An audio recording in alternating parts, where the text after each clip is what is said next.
You look beautiful, by the way, Legatus. Looking Well, beautiful thank as you. usual. So you, beautiful goddess. And hello, Thank you. beautiful ones, our beautiful listeners and brothers and sisters. Namaste and welcome Yes. to the Priestess View. I'm Goddess Rhonda, and as always, we have with us our beautiful Goddess Star. Thank you. Hi, good to be here tonight. Welcome, everyone. And as usual, we're always so happy to see all of you. So, welcome and thank you for being here with us. We are very happy to see you all. All right, so as always, before we begin, we like to cast a circle of protection around us.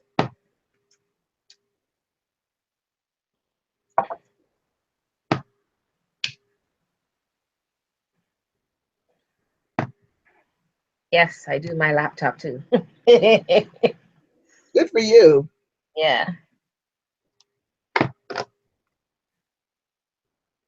All hail, our lords and ladies of the East, our brothers and sisters, our brother and patron, the sacred element of air, namaste.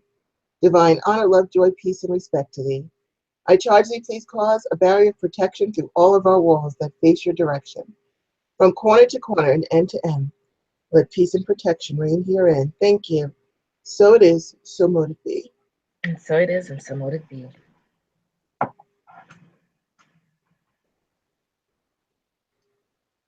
All hail, O lords and ladies of the South, my brothers and sisters, my brother and patron, the sacred element of fire. Namaste. Divine honor, love, joy, peace, and respect to thee.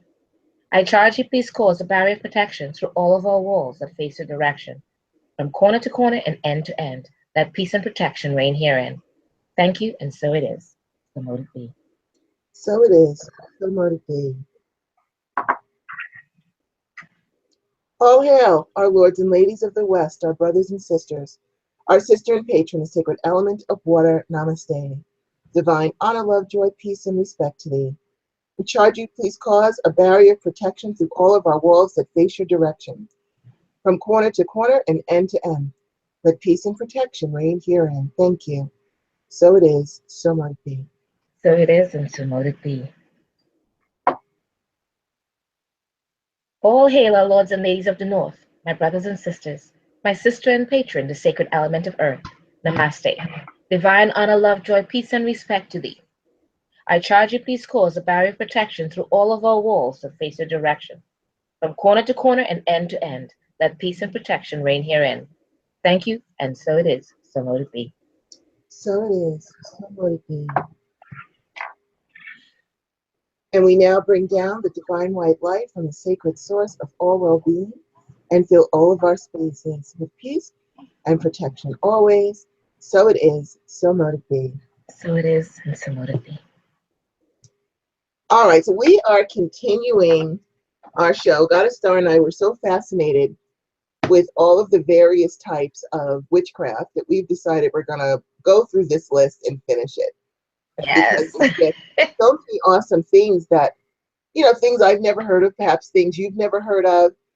And we just, I know we say this every week, but we love learning about things. And if we learn about things, we like to share them with you. But before we get to that, we have a couple of plugs that we need to do for ourselves. And Yes. so we're going to start off with Goddess Star, who is going to update us on the Witch Fest celebration that is fast approaching. Yes, yes, yes. July 14th, 15th, and 16th. Well, we're hoping to have the 14th and 16th still, which is the Friday and the Sunday. We need some more registrations for it. If we don't have it, we will just, cast it aside until next year. But we're hoping to be able to do it this year. Okay. For the Saturday, we have 9 amazing workshops for you all. And sorry, on the Friday. And on the Friday, we've got, let's see, for the Friday, we've got Lilith Dorsey, Queen Mother Amaku, myself, Crystal Madison, Goddess Rhonda, Lady Rhea, and Joseph. That's all of us there. I don't know if you can see the flyer with all of us. That's all of us that's going to be there on Friday night. And we're offering some amazing, like 9 amazing workshops for you all to come on by and see and enjoy. And on Saturday, well, I'm going to jump to Sunday first and then step back to Saturday. On Sunday, we've got 18 workshops for you all. and it is amazing how many amazing, I'm gonna keep using that word amazing because it is true. It's just that everyone, it's everyone that came together, literally for Sunday. I mean, look at these amazing amounts of people, the workshops and the knowledge that they're bringing everyone. There's myself, Judica Isles or Illis, Lady Rhea, Queen Mother, Crystal Madison. We've got Lexa Rosian. She does the supermarket sorceress. We've got Lilith Dorsey, Goddess Rhonda, Quamran, Joseph, and Mark Ryder. There's a whole slew of us, and we're all coming in to give you some amazing knowledge that I think you will, love. Again, we love to learn and we love to teach what we know as well. We love to share it. And then on Saturday, the 15th, that's our regular day. That's our regular treat day that we normally have. And we've been initially wanted to do 3 days in a row from the very beginning, but the city does not allow us to do 3 consecutive days or anything like that. So that's why we were not able to do. I would love to do it like all as a street fair, but it doesn't happen that way, not in this city. But on Saturday we have 15 workshops. I mean, 15 free workshops for you all. And I'm going to kind of go down the list of names for Saturday. Oh, and our performers, before I even go down that. Amazing performers for Saturday. Saturday, we've got global pop singer diva Shakti Thara. We've got Queen Mother, who performs amazingly. We've got David Wood. He won the Pagan Awards for singing his performances. We've got Tandava Arts. They've been with us from the almost from the very beginning. They've been amazing and sticking with us. New York based and Brooklyn based. Oh, actually, think they're from Queens. And then we've got Witchmaster. They're from Brooklyn, and they came in as well. And Olga with the Candake Dance Theater is performing. And the last but not least, we've got the Dragon Ritual Drummers all the way in. I think it's from Edmonton, Canada. Right. They came in for us. I met them, was it last year at Hex Fest in New Orleans? And they were so interested in coming to New York because they've never been to New York. A lot of them have never been to New York. So they want to really be here. Out of those are Christian Day and Brian Kane. They are so wanting to be here. So it's nice to have them all here. We've got for Saturday, we've got, of course, myself. I'm always everywhere there because that's just me. And Goddess Rhonda. We're just like in there all the time. So we've got myself, Goddess Rhonda, Christian Day, Judith Illis, Lady Rhea, Christine Stevens, Queen Mother again. Did I say Goddess Rhonda again? Yes, that was like Okay. Crystal Madison, she's there every day. All of us are there pretty much every day.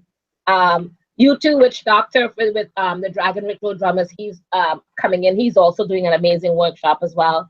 And we've got Joseph, Mark Ryder, Dr. Al Cummins, Quamran, and Lilith Dorsey. So there are 16 of us doing 16 workshops for you guys for free on Saturday. And I'm plugging the Friday and Sunday because, again, it's our first year trying to do the Friday and Sunday. And I'm not kidding when we're saying we're not making a dime with Friday and Sunday. We are literally just trying to make sure we cover our costs. So come on down and join. It's $91 for both Friday and Sunday when you register. And you get, in other words, so the Friday and Sunday for $91, you get access to 27 different workshops that you can take as many as you can. And you can decide based on the times and all the different things what you want to see best, what you want to learn about more. And they're going to be there. They're going to be able to, you can ask questions. The classes on Friday and Sunday are more intense because we're not outdoors where it's loud and it distracts things. We're indoors. There's meditations involved. There's some of them are even doing rituals. There are different things that they're doing with the indoor ones. So that's why it's so amazing with it. And it's a little bit lengthier than the one on Saturday. On Saturday, there are, like I said, there are 15 workshops. There's a wishing well that you can come and make a magical wish and put some money in there in that well and make your wishes. Let's see, and we've got the performances, and it's from 10 to 4, 10 a.m. to 4 p.m. And this year, another additional thing is we started the Witch Pride Parade, which Lady Rhea and myself got together and decided that we're going to do this, and we want to invite everyone to participate because there's so many different types of prides out there. But there is no, at least in New York, there is no pride parade. There are many different pride parades, the gay pride parade and all the different things, or the LGBT, industry, but there is none for the witches.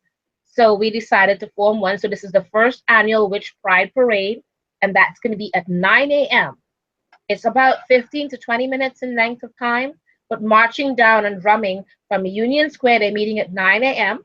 and they're coming down and walking down Broadway, down to Astor Place, and then proceeding with Astor Place there, and it starts at Witchcrafts. So you're getting from walking down with the parade and pride and in honor, and then beginning with Witchfest all day long with all the different workshops and performances just for you guys. One last thing. Last year, I had to actually make this extra copy of the program for myself because we made, I think, 300 copies of the program last year, which had some ads that a lot of different companies like Om Shanti, Christopher Henzak placed an ad, Mama Donna placed an ad, and all the different ads. And they're not expensive prices. And we do hand out. We have someone that stand in Witchcraft and hand out the brochures. The program, and it got handed out in less than 2 hours. We were out. Didn't have any to even hand to ourselves. So I printed this one separately for myself after the Witch Fest so that I can have a copy to say it's just remembrance of it because there was none left. And we're hoping to make some more copies this year. So if you want, we still have a chance this week. I'm sending it in to place your ads. You're welcome to do so. Okay? Thank you all. And I can't wait to see all of you there. All right? Okay, that was a long speech. I'm taking a breath. It feels like a long speech. I'm taking a breath now. You're not done yet, Goddess. Okay, I'm not. Okay. Yeah.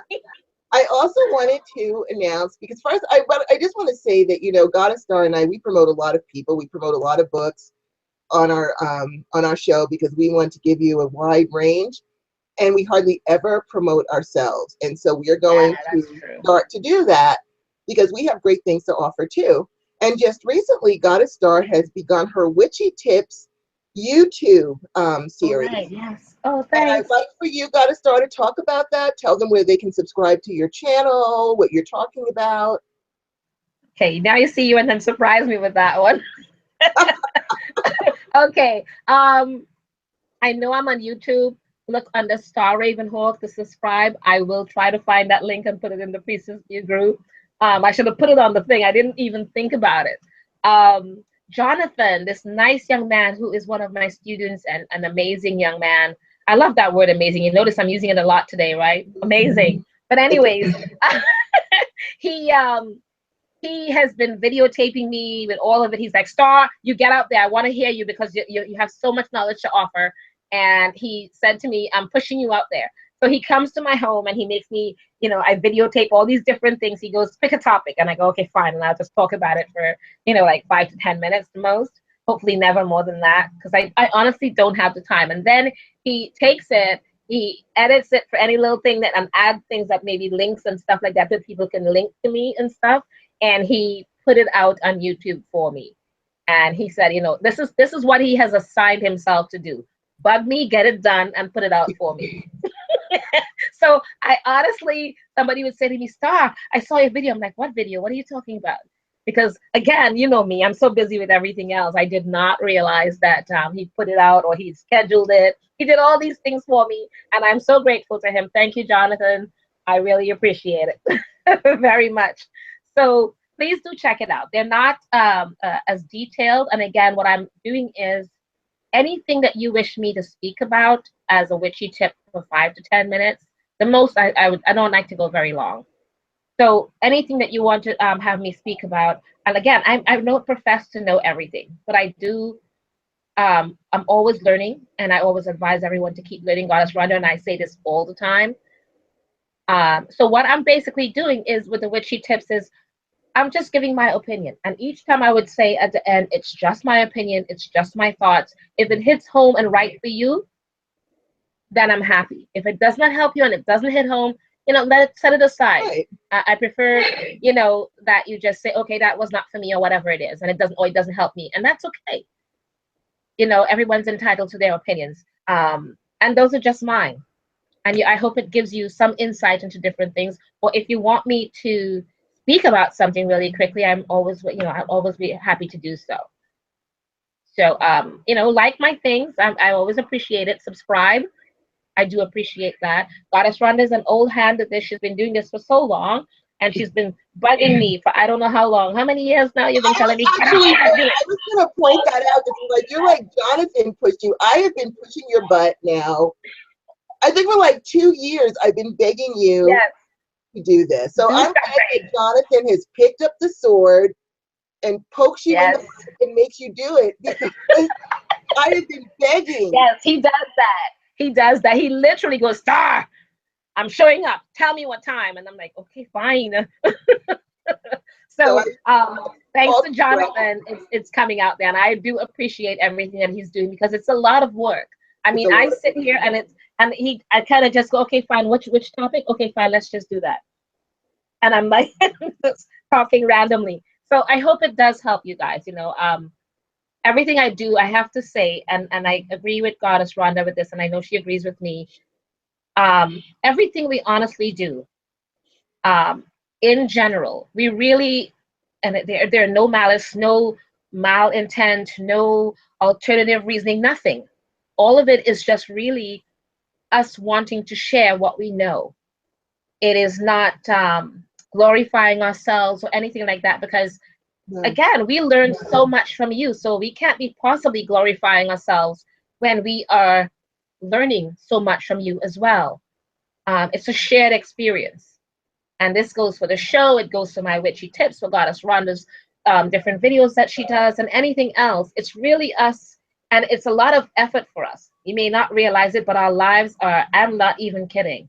My phone looks like the map, okay, of the world, with so many must do and appointments and different things with clients, and I'm just like, okay, one of these days I'm just going to sleep and have just one day that I just sleep all day, and that vacation, that commercial they have where the guy and his family goes on vacation and they have all these things planned, and then what does he do? He goes all day long. Like, that was the best thing. I'm like, that's my dream vacation. Okay, so yeah, it's a lot of work with everything, and I know you guys all have busy lives as well, so we just love sharing it with you. So I hope you guys will either appreciate it, support it, or let me know, Star, I didn't like that one, do something better with it, or whatever it is. I'm okay with, I'm slightly okay with criticism. I always say I'm okay with criticism, but I don't know if I really am. So do, subscribe. I would like that very much. Thank you all. All right. So I did not expect it to stick that in there. Well, I've been meaning to bring it up because I've noticed it, and then I'd always forget. And I'm like, we're going to talk about that tonight, because you have valuable information that you're giving to people, and it's important that they know it's there. It's an important resource, and we need to let them know that that's there, where they can get little miniature lessons from you, and then if they want to take lessons further, they can contact you and talk to you about it. So yeah, that was that. I appreciate that very much. And I want to also take a moment to plug my book that is now in print, thank goodness. Yay! On Amazon, You Are Not Broken. It's how to manifest, mainly for empaths and highly sensitive people. It's for everybody, no matter what, you can do this. But it's also for people who are not visual, to explain your subconscious behaviorism, teach you exercises to get your energy cleaned up. And it's probably the only manifestation book, spell casting, light work. Everybody calls it something different. I know everybody's got their own little thing, witchcraft. But empaths and highly sensitive people, psychics and spiritual counselors, have different needs because we're using our energy a lot. We give a lot of our energy away. We have a hard time getting on our priority list. And that can really interfere with our magic because we're so caught up in other people's energies. So this book will help you with that and help you to retrain your subconscious so you're not subject to your subconscious behaviorisms. It'll teach you how to do emotional shape-shifting and help to get you on your way. So that was my little plug, and you can get that on Amazon and Barnes & Nobles. And my other little plug is this week, I am launching, now nobody laugh at me, go ahead and laugh if you want to, it's okay because I laugh at myself, but I am launching on my Goddess Rhonda Facebook page, the Psychic Empath Superhuman Initiative. And I know, like, Rhonda, what are you talking about? Well, what because Goddess starts like, Rhonda, what are you talking about this time? Okay. What, it occurred to me how much we as a people, as a nation, I can't talk for the other people in other countries. I can talk for us in our country. Yeah. We are fascinated with superheroes. We've got Wonder Woman. They're making yet another, I don't know, 500 version of Spider-Man. I don't know how many Spider-Man movies there are. We've got Superman, X-Men, the Agents of S.H.I.E.L.D., all of these superheroes that we spend $1 zillion on to go and see them do their thing. And I was like, you know what? We psychics, we witches, we empaths, we wizards, magicians, and light workers are the real freaking superheroes. We are right down here on Earth, battling demons, fighting off evil, helping people get their energy. We are the superheroes. And unfortunately, and it has been my experience, and I can't speak for every spiritual worker or empath out there, but it has been my experience that those of us who are truly of service, we don't get on our own priority lists. We put everyone before us. And that's what superheroes do. They put everyone before them to try to save them. And so I'm tired of us as spiritual workers. I talk to a lot of them. I counsel a lot of them. I'm sure Goddess Star does too, and their self-esteem is low because they can't get things to work out for them and they're inundated and all that. So I want to elevate us empaths and psychics and healers and spiritual counselors and ministers and magicians and wizards who are out there every day on the front lines, destroying demons in people's houses, exorcising people themselves, teaching them how to do energy work, using the energy that is inherent within us. We are superheroes. And we're out there every day. Maybe I don't have an invisible flying plane like Wonder Woman, or maybe I can't launch myself off the roof of my apartment building and not kill myself. Although I have to say, in today's day, even if you can fly, you're probably better off not to, because with all the radars and stuff, you'll get shot down right away, or some airplane will show up and make you go to some island where you will never be seen again, where they're going to do tests on you. So just fly around your living room. Don't go outside. But I just wanted to start this initiative because I just realized we have superheroes, superhumans right here on Earth. And we are not appreciating them. And they work so hard, so hard. And so I'm going to launch that actually on Wednesday. I'm going to start. Right. I'm signing up as soon as it comes out, girl. It is very important that we spread it around that we are superhumans. We are superheroes. And I don't say that out of ego. I'm not saying, we're these superhumans and we're better than Wonder Woman. That's not what this is about. This is about the fact that almost every witch, and I said I can't speak for everyone. There are plenty of witches out there with what Goddess Star and I call the itises, who think that they are the empresses and know everything. You already know us. We're not like that. We're on the other side of the spectrum where we are so overwhelmed with helping other people. And, not for nothing, and I don't say this to be mean, but it's the truth. A lot of the jobs we do are really thankless jobs. We do a lot of work for people. And they're like, oh, yeah, thanks. And meanwhile, we're all exhausted, or we had, there's a lot that went into that. And a lot of people don't really appreciate that and don't care. So I would like to turn the focus off of the fictional superhumans and put it on the ones that are down here, because we need support too. And I think we should also let people know worldwide, because I'm also want to go global with our public witchcraft, to know, you know what, guys, here's a superhero right here. See me, there's God a Star, there's Christopher Penzac, there's Christian Day, there's Brian Kane, there's Judica, there's Lady Reed. We've got a whole time. And a lot of them will be at Witch Fest if you want to see all the superhumans. You know, some, not all of them, I take that back. Some of the superhumans, because they're all over the world.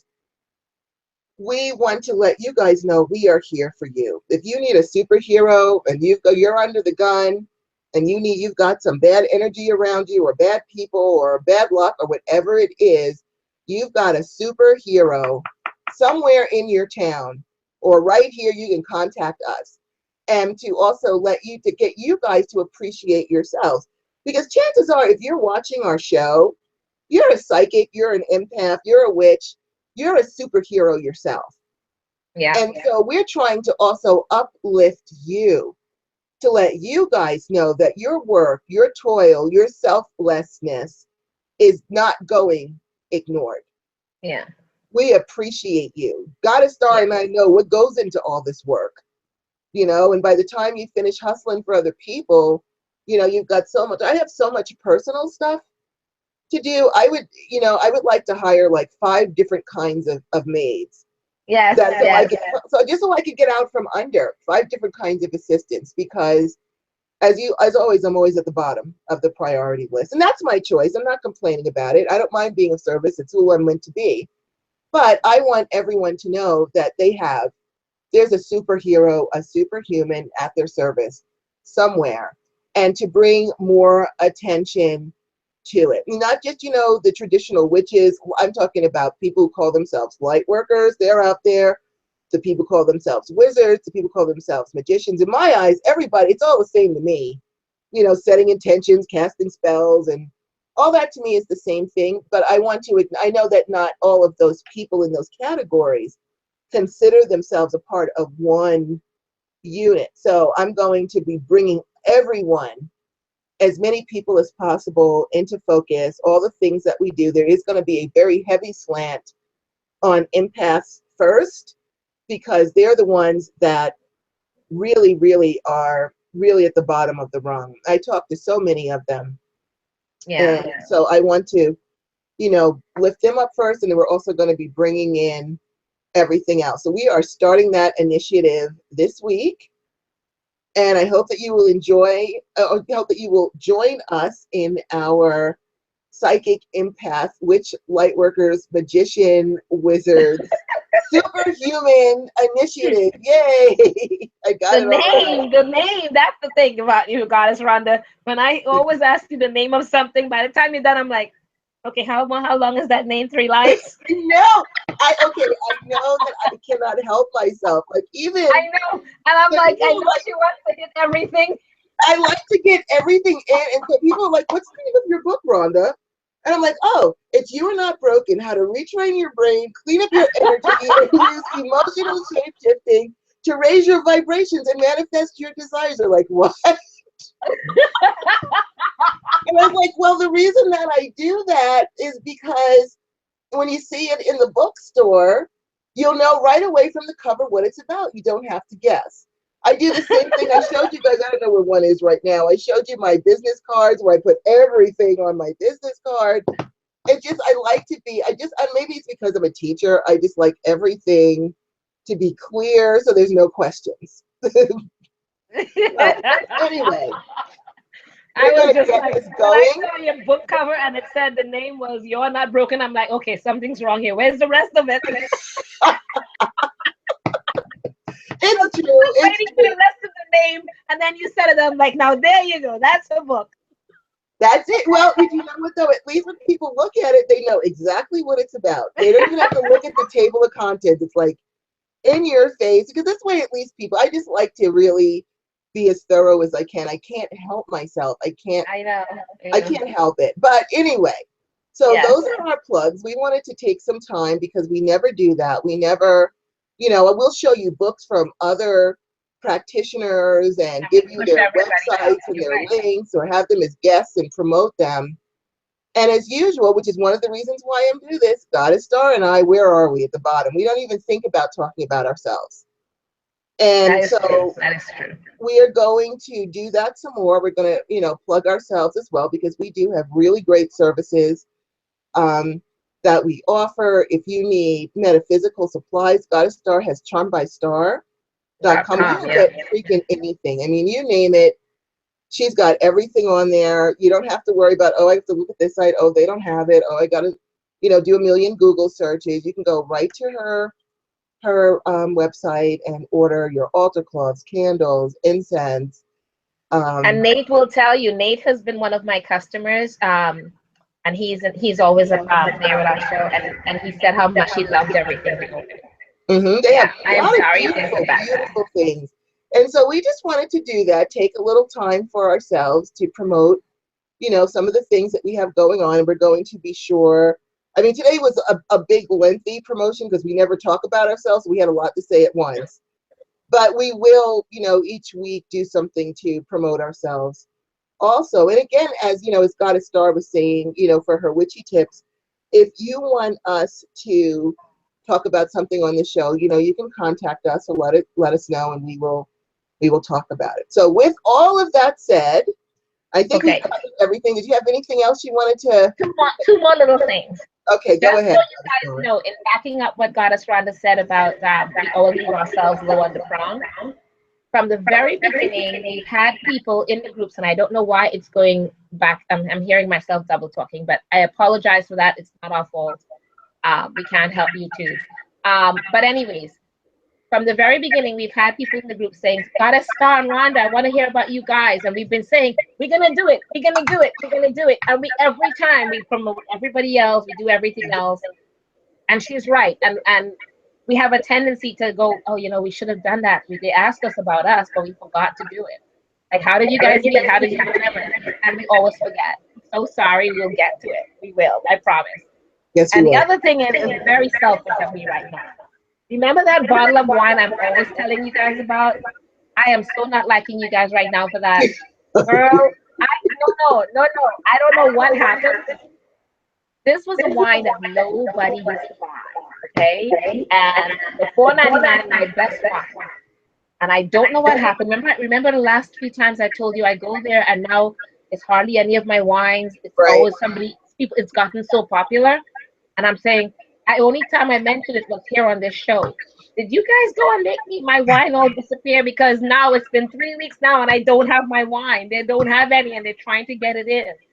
So I'm blaming you guys, okay? I'm not liking that part. Is it my wine? Right now I have something called Rosé Lime, and it's okay, but none of it is as good as my Rambusco wine. And I'm just like, okay, that's just wrong. And everybody started to go and buy the wine up, and now I have no wine that I like. So I'm just saying, okay? I think you guys did it, okay? All right, I'm done. This read everybody just now. Like, don't even think about buying my wine next week, okay? Because otherwise, no. Pick another wine. Pick another wine and like that one, and leave mine alone. Is that the Greenfin organic wine? Because I get the Greenfin organic from Traders. No, this was the Rambusco. It's an Italian wine, and it's red. They have it in red and white, and the white doesn't sell as well. And they said for some reason, all of a sudden, see, this is why I'm blaming everybody else. They said for some reason, all of a sudden, the wine got so popular that every time I went, I'm getting the last bottle or something like that. And I used to buy like 3-4 bottles at a time, and all I've been able to buy the last few times is one, and now there's none. For like 3 weeks now, there's none. Okay? I'm just letting you guys know my grievances at this point. That's okay. It's, you know what? It's all good. And you have every right to complain. On with the show, right? On with the show. Okay, so let's see. And everything else out. Now, I have highlighted that we left off at Garden Magic. Okay, I was wondering if we were there. Did we talk about Garden Magic, or did we highlight it because I think we talked about it? I don't I don't know. I don't think so. All right, well, go Honestly, I ahead. Why don't don't you go recall. ahead and get started with the garden magic, and I'll do the next one. Okay. So with the garden one, it says, while having a garden and or working in any type of garden, magic that is mostly, if not at all, herbal and botanical related, garden witches take pride and find it calming or invigorating to work the earth, harvest that which they have planted, and are closely related to the green type. Now, see, that kind of reminds me a lot of the green witches because, um, or green magic, or as you would say, because this is what they do. But then again, like I said, it kind of connects with a lot of other types of witches because that garden with that house yet, which I'm going to, but most of my garden would be all the different herbs that I use in my work. I would like to be able to one day grow all of it and have a yard where that's all, or a greenhouse Hmm. where I have, like again, whenever I think of the greenhouse, I think of the movie Practical Magic, and remember that house and the beautiful greenhouse right in the house outside of the kitchen. I'm Yeah. like, that's my greenhouse. So cool. And then they were drying the herbs in the greenhouse and everything. Yeah. So that's what I think of when I think of the garden magic and all of that. And I think that would be beautiful to be able to do. So what do you think, Goddess? I am so with you. I really wish, they have, and I have some friends who have them, these little mini, I shouldn't say they're this little, they're probably like 2 feet by 2 feet or 3 feet by 3 feet miniature greenhouses, and they stand about 3 feet off the ground, and Oh, they wow. their own their little own ecosystem so that they can grow their vegetables even in the winter time. With this outside, it still will Wow. continue, so they grow vegetables all year long. I wanted to get one for my balcony, but I don't have enough sunlight. I really don't. But I am looking forward to when I get another house to have that. Now, my idea of a greenhouse is from one of the Harry Potters where they were repotting the mandrakes. And it was this big, I'm talking this big ass greenhouse. And I could just imagine all of the herbs and things like that. Because I would love to have, I wish we could have like a witch community kind of a Oh my garden gosh, yes. greenhouse. Did you have that Yes. idea too? Well, actually, it's not just a witch community. What I had wanted to do, and I said, especially as a lot of us witches, as we get older, whatever ailments of the world that we get as we take on in life, I would love to see us one day have a witch village. A Yeah. community that we buy the land and we Yeah. all have our little houses. You have to be everybody has to be able to provide something. You're not just there. You're not a wasted person. Everybody has a talent. So every like the farmer that will help us grow the vegetables to sustain all of us in the village. We all have something that we provide, and we all have our houses that we all buy for 10, 20,000, and we have it there, and we all live in this village where we all take care of one another. We are brothers and sister witch keepers, or light workers, or magicians, whatever you want to call yourself. We are the keepers of each other, and we take care of one another. We make all these things that we make and grow from our village, and we sell it on the internet, and we become self-sustaining, where we Yes. live apart from people. They could come and visit during the day and purchase from our wonderful little shops of everything that we make handmade, and they can come and say, "Oh wow, how beautiful," and everything, and then leave at the end of the day because this is our village of us, and we all look Right. out for one another. So you have to kind of be interviewed to even come in, but interviewed by all of us Right. that listen in. But it's kind of my thing because I want us to have a house, a little backyard, our own witch church, that we can go to, the outdoor and indoor version for the Yeah. weather, different on the weather, depending on the weather. Our own little thing. I've heard of this, and I was just like, instead, they've done it with the little communities that they've had with people, but instead of that, we want to have this for the pagan village. That's what I was thinking. But Yeah. with every house would have its own outdoor altar, and it would have Yes. really, Yes. we put up fencing so that there, for those who like to go sky clad, they don't have to worry about offending their neighbors. Yes. Yes. And then we'll have a town Practice your altar, own. a town greenhouse, and a little Yes. strip of shops that people can come in, buy our goods Yes. and Yes. wares, and Exactly. then they can go Exactly. home. The only thing I was trying to figure out, and I think we'd have to do it with, it would have to be a religious community, because otherwise, because we only want, and please, anyone who is non-pagan, who is watching this, please don't take offense. It's not like we're saying you're not good enough to be in our neighborhood. It's just that we want to be able to work our rituals and do our spiritual things without judgment or anyone just watching like it's fun, or this is very serious to us. It's a lifestyle. It's for people who are seriously into the pagan lifestyle. Yeah. And so it would have to be a religious community, because otherwise we can be accused of discrimination. Yeah. It would be a non-profit. Like a gated religious commune kind of a thing. Right. Yes, exactly. We will have our lawyer, our everything all set up. That's what I'm saying. Everybody has a purpose.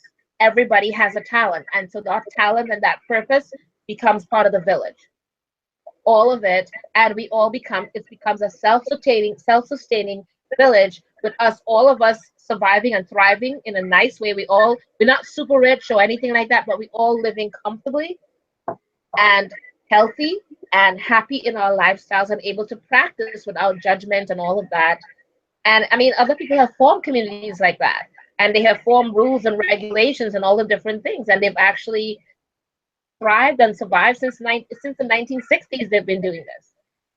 And when I saw that, I said, that would be so nice if we can do the same for ourselves, and people love to come to villages like that and say, you've got to visit this community. It's amazing. They've got great stores, and we make the money from that. All the things that we make, all that we love to make as witches and workers and sorcerers and whatever else we call ourselves, the many things that we know how to make, we're all talented. And that talent could finally be put to use to help sustain and maintain our village.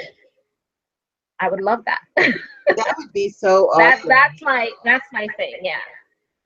So now we're all caught up. I'm all caught up in my daydream of this village. I can't focus. I know, me too. And all for the garden. And it would have to back like a forest, so that we can do some real nature ceremonies, preferably with a stream or a lake. So because we're about to talk about elemental magic.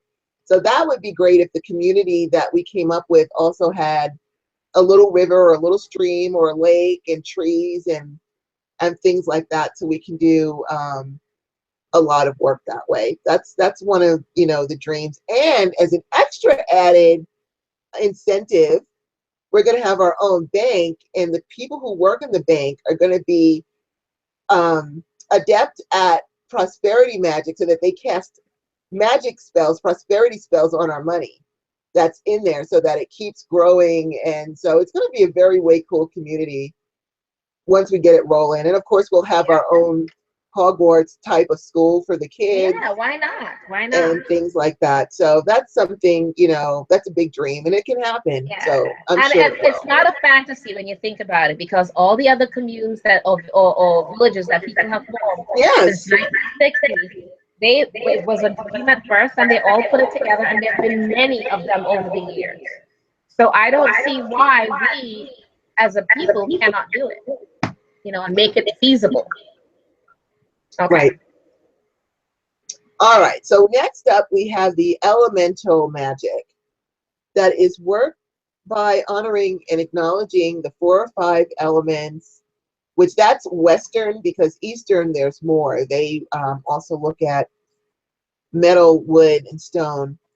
Okay, so 4 or 5 of the elements: water, earth, air, fire, spirit, commonly called an elementalist. They will dedicate different areas of their altars to each element and call upon them during spells and rituals, and use symbols to represent each.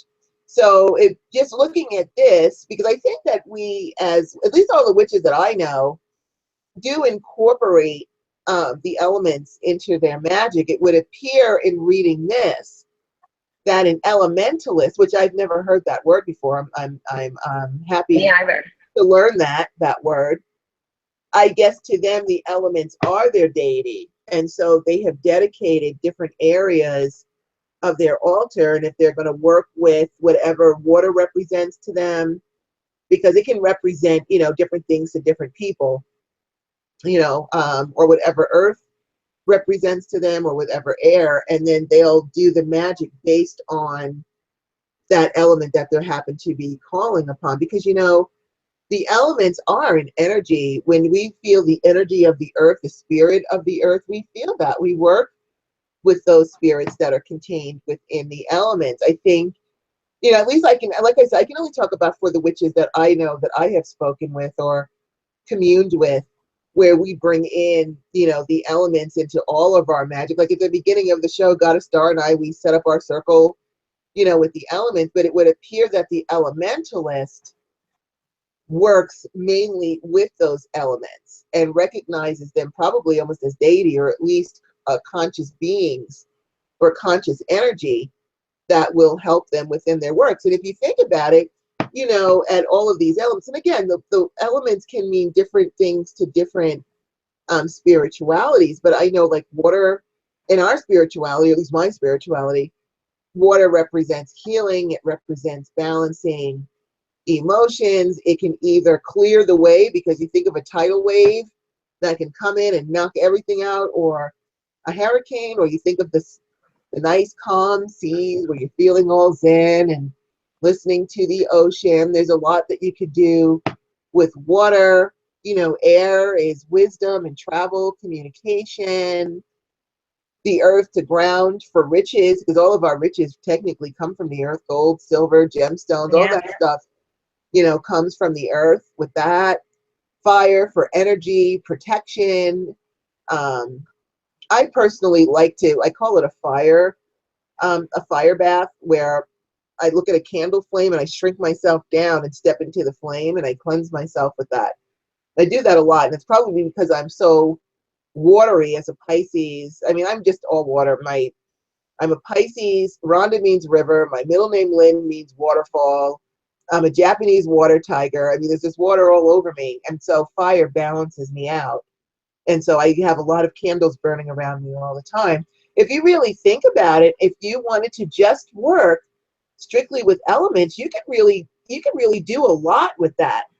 You know, Yeah. some of you might be thinking, oh, well, you know, that's kind of limiting. But if you think of all of the, excuse me, properties that come with these elements, you could actually pretty much cover any kind of magic that you wanted to do, if you think about it. And because these things are, I mean, we bathe in the water every day. So we're Yeah. always constantly exposed to them. You know, we drink water, our food comes from the earth, we breathe the air, we're warm with the fire. If you think about it, these are energies that are around us constantly that can be working for us and with us. So I think that's actually pretty cool. What do you think, Goddess Star? Yeah, it's absolutely true. I mean, there's and the elementalist. Again, I've never heard of the name before, but again, so it's something new to learn.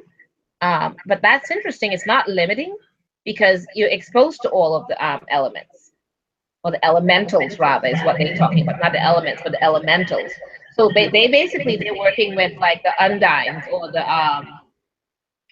what's the other ones? The salamanders, undines. The salamanders are the fire. The undines are the water. The gnomes are the earth. And what's the air again? Is that the fairies? The sylphs? The sylphs, the sylphs. So They're they're the working with air. all of the elementals to gain their knowledge and to work their spells and do their rituals. So that's really interesting when you think about it. Mhm. I'm sure they begin to learn a lot about them, just like you would with the deities. When you work with them, you begin to learn more and more about those entities. So that's pretty cool, you know, that they're doing that. That's interesting. And the next one that's up is when if you kind of mentioned it a bit with the water magic, because this one is about water magic specifically, and Oh, okay. centered on the element of water, like water scrying, collecting sea, storm, river, or spring water. Like you mentioned that you bathe in it and everything. So this one is swimming in it, cast spells, and other water-related activities, creating and using symbols associated with the water. So again, they go from elementals or elementalists to where they're going to the actual elements itself. Mm-hmm. So the differences are there where they're working with the elements, and there are actually, I believe it's the Egyptians that did a lot of water magic, um, literally breathing into the water, your spells. They will take, and usually it was something where it's like water from a brook or a river or something like that. Or I guess around us it's hard to get like that natural water. So maybe spring water you would take, and you would take that water and you would breathe into it your different spells and talk what it is that you want from it. And that is supposed to be considered, and then leave it out whether it's in a new moon or a full moon. That would have been a good spell for the 25th that went by with the new moon. You can talk into the water and then put that out to last overnight with the moon shining down on it. And then what you would have done would be a case of what was it that they said? You take, once you've done that and you leave it overnight, you take some in a bottle and spray it as a mist around the house to empower around the house.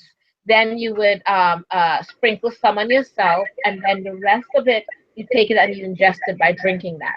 So now it's went around you, it's cleansed everywhere, and then now you're taking it all within yourself. So to help make whatever your spells and whatever your wishes are, to all you empowering you to make it all happen. So that's kind of interesting. What do you think? It's very interesting. Well, yeah, because I like to take water, gallons of water, and I put crystals in it, different kinds of crystals. And when you make crystal water, I mean, it just feels so good. I like to do it And with you drink it, and you drink it too. I put the crystal either inside the water, if it's a quartz crystal, and leave it under the full moon for a couple of days, couple of nights, I should say, and you drink it. You will feel so good. It really does raise your vibration and your psychic Yeah. abilities. Or you can, pour it in your bath, or you can use it a lot of different ways. So a lot of us, I think, we've got this big eclipse coming in August, so all of us are going to have our big jugs of water out there to get that. Yeah. By the way, about that eclipse, this is the first countrywide solar eclipse in 99 years. And Wow. that's a big deal because if you practice, excuse me, if you practice any form of numerology, 9 is the number of endings. So you've got 99. And then if you add numerology, you add 2 numbers, and then you add that number and make it 1. So 9 plus 9 is 18, and then 1 plus 8 equals 9. So whatever you need, honestly think that, and this is Rhonda's opinion, that we need to finish up whatever it is we need to finish up um, quickly by this eclipse, because it's going to mark the end of that stuff, and it's a new beginning after it. So you can collect your waters, and you can separate it out for stuff that you need to end and stuff that you need to begin, because after the 9 comes the 1, and then we start over again. So this is a very powerful eclipse. Plus you've got the sun, the moon, the earth lined up. You've got those 3 energies all together pouring down into your water. You can do a hell of a lot with that water. I don't know that, because it's so strong like that, if I was going to drink it, I wouldn't drink a glass of it. I would experiment with it, because the energies are so strong. I'd have to see how much. Sometimes I overdo it, and I'll just be boiling hot. I'll drink my crystal water because guzzle it down. It's like, man, I took too much because now I'm on fire. But there's a lot of things that you can do with that. And I really think that since it's the first one in 99 years, and numerology means a lot to me, we probably have until it's sometime in August. If there's something that you're trying to finish up or get done that's going to boost you to the next level, try and do it before that eclipse. Or at least, if you can't possibly do that, gather up your water, and then you can use that water to help you after the eclipse, either to finish things up or to use it for new beginnings. If you need to end something, if you want to end a curse, I mean, it's not just ending things, end a curse, end whatever it is. You can use it to spray, use it for your spells, ending sprays, or combine them with waning moon candles so that you can wane away those things that are happening in your life that need to go. Or you can use it because if you need to finally now get yourself to launch up, you can do that too. I mean, it's limitless. You can decide how you want to use it in your own way, because you also have 99. It uses, again, using numerology. 9 plus 9 equals 18. So now that gives you the 1 and the 8. The 1 is beginnings, it's leadership, it's aggression, it's moving forward with a plan. Where an 8 is the number of success, of achievement, of goals being realized. So you can also use it for that, depending on how you want to work the numerology energy. That's why it's better to put out several jugs of water. This way you can designate each one to what, if you want to use it for the 1 and the 8, because you're starting a launch, if you wanted to get to the goals of success and achievement and manifestation, you could use it for that.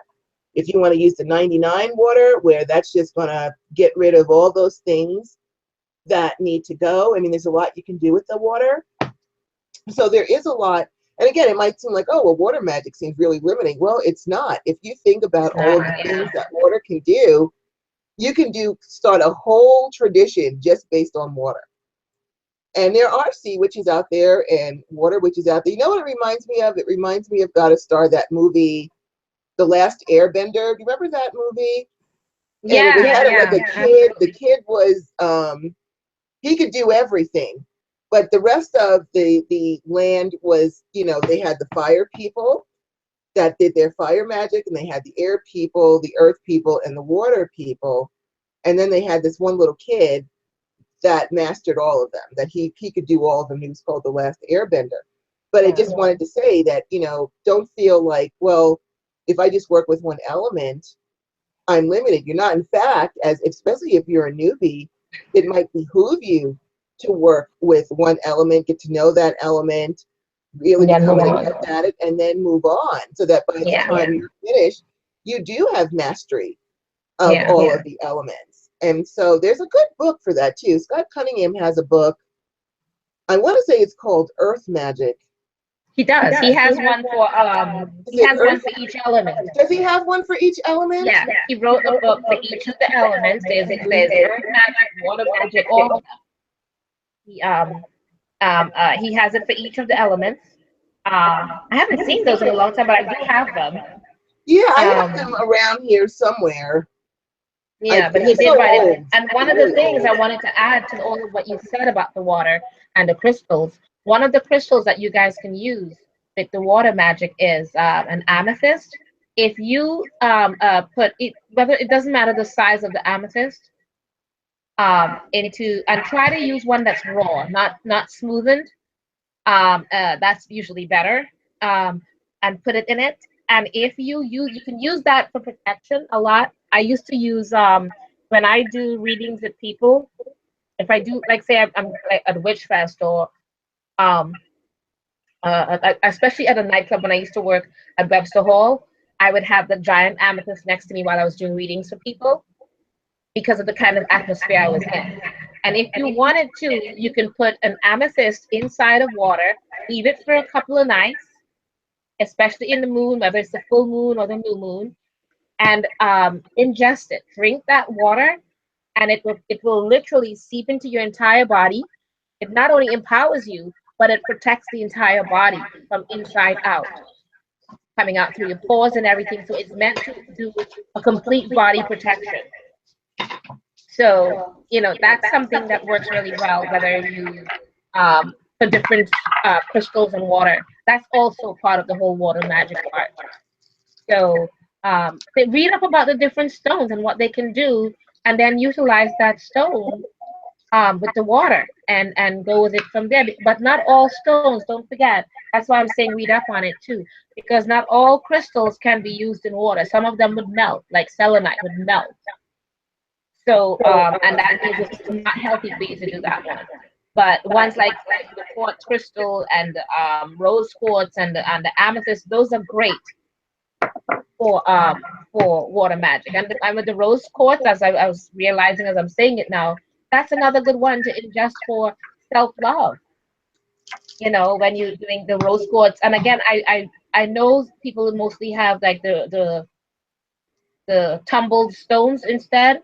That's great, but usually when you're trying to do crystal magic in water, it's best that it's raw whatever the stone is in its raw form as much as possible. So without being tumbled or anything like that. And it works really well. Okay. Awesomeness. And the next one is earth magic, specifically centered on the element of earth. It is rock and soil collecting, strong appreciation of the natural world, creating and using symbols associated with earth. And it's interesting because we mentioned crystals and the water, but a lot of that is like combining earth because the crystals come from the earth. So it's combining earth with water. So all of what we mentioned with the crystals and water works also with earth. Um, if you're working in terms of the element of earth and any grounding exercises, meditation works well. Working with the soil and doing that meditation or anything like that, a lot of people have a tendency that's really helpful is to actually lay down on the ground outside if you can, or lean against a giant tree if there's one nearby that you feel comfortable with. Um, Even hugging on them works well for people for grounding and centering themselves. But I have seen people literally take the sand on the beaches and put their feet inside of it, and they say they feel so grounded and so centered. It's their ways of, again, it's kind of combining the water and the earth magic combined. And they all kind of interrelate with one another, um, all of it. So doing all of that and working with the earth, or even bringing in some of the earth from outside. And I don't mean getting soil from a potting bag or whatever it is, but actually digging up some of the earth outside that's near you or something like that, and bringing it in. Like how, if you notice, guys, Rhonda uses dirt from outside that she for her earth centered part when she's doing it. That's wonderful. All of that is great for grounding. If you don't have the means of being outside and someone, if you're disabled or whatever it is, and someone brings it in for you, just having the earth with you and putting your hands inside of it, just pushing your hands down inside of it kind of centers you, grounds you. Because no matter what, whether you bring it in from outside or whatever, earth does not lose its integrity. Earth, or anything dealing from the earth, they tend to still hold on to their magic or their essence, and so you can absorb it from there. I have seen people in the city, especially because they don't have access to the forest and the many grounded areas, they would use the concrete walls and everything because that's all part of it. And they would ground themselves like that. So you can use whatever is around you. The earth, especially, is everywhere around you, whether it's in the cement or the concrete walls or the whatever it is, the brick walls. It is all part of earth. So you can utilize all of that for grounding and working your magic with. And it's also, if you notice that people do, this is where people do a lot of earth magic too. They would take the brick wall and create, what is that again? Red brick magic Red brick dust. that they use, red brick dust. And they use that for just about any kind of magic that they want to do, to ground, to center, to empower, to make stronger, make more powerful oils and herbs that they use and they combine with things. So there are many ways that you can take and utilize earth. Do you have any other suggestions, Goddess Rhonda? I do. Especially if you live in a desert area. There's a witch that I know, and what she does is, because we have so many mountains, if you drive down the freeway, there's a lot of desert, but there's all different colors of soil. It's really beautiful. You can get red or pink, different kinds. A lot of it's clay, and she goes and she collects the different kinds of earth. So if you're in that environment, the different colored sands and things like that, you can use that. And I did want to talk about a stone that I like to talk about called Numite. Numite, and I put this with my water. I usually combine it with a crystal to use with my water. And the reason that I use Numite, and I looked up my favorite website about it, Numite is called the Sorcerer's Stone, and there's a reason they call it that. And just to give you a description of it, and this is from crystalvaults.com, and I'll put it in the chat room here. Let me copy that. All right, Numite, the Sorcerer's Stone, draws from the fiery energies of ancient earth and combines with the elements of storm. Black as midnight shadows on moonlit water, this talisman shimmers with mystical gold light, lifting the murky to see what lies beneath. Excuse me, it is a stone of personal magic, increasing the frequency of synchronicities and luck, clairvoyance and intuition, and for those evolved enough to work with its intensity, it allows for journeying deep into the personal psyche, offering a clear vision of one's true self. It helps to release energies trapped in the subconscious, brings the gift of inner power, healing, and self-mastery, is a stone of tremendous grounding, attuned to the elemental forces of earth that can be drawn upon in need, is an excellent source of energy with a strong electromagnetic field. It aligns the subtle bodies, strengthens the auric shield, and it is fiercely protective against negative energies, manipulations, and environmental pollutants. It's the oldest mineral on Earth, was formed 3 billion years ago from volcanic origins. It is a unique combination, I'm going to try and say this word, anthropolite and gedrite, metamorphed into closely intergrown crystals of charcoal, gray to black, with iridescent flashes of gold. It only comes from, can only get it in Greenland. That's where the suppliers get it from. If you wear it, it will give you continuous energy. And this is true because I have a Numite necklace that I wear when I'm tired and I've got a lot to do, and it will keep me going. It will ward off exhaustion during the day. You can hold it in the center of your forehead to send a blast of energy down to your feet and bounce it back up again to do that kind of balancing with it. If you shape it into a wand, it's going to draw out energies. It's a physical healing energy field that it sets up and is good for all over healing and tissue regeneration, to relieve pain, because I have Lyme disease, so I do get a lot of pain. Degenerative diseases, headaches. It can purify the blood and the kidneys, alleviate affections that are slow to heal, help in insulin production and regulation, low blood sugar, low blood pressure, fainting and dizziness, emotional healing. It will empower you, allow you to see beyond facades and to understand what lies beneath words and actions. It releases trapped energies and severe emotional constraints from you. It keeps you safe from manipulations or thought ingraining. It balances out the chakras and the auras.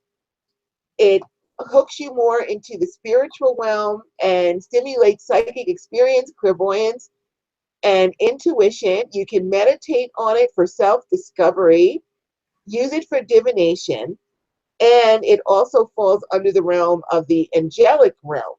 So you get all that in this one stone.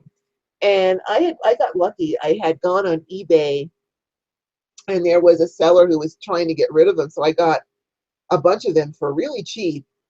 And so I actually used them to make creams. I put them inside the cream that I'm making, the body butters that I make, to, cover myself with that energy.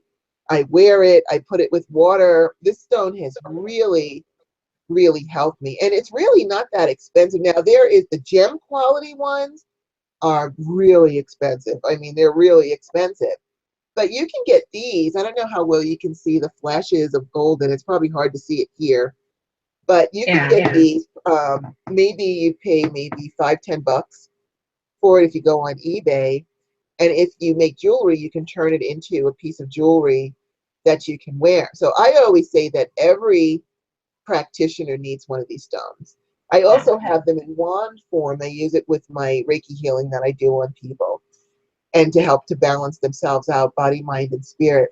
So if I could only have one stone in the whole world, it would probably be this one, because it will really power you as a spiritual worker, because we do a lot of energy work. So we can knock our chakras out of balance, our auras out of balance.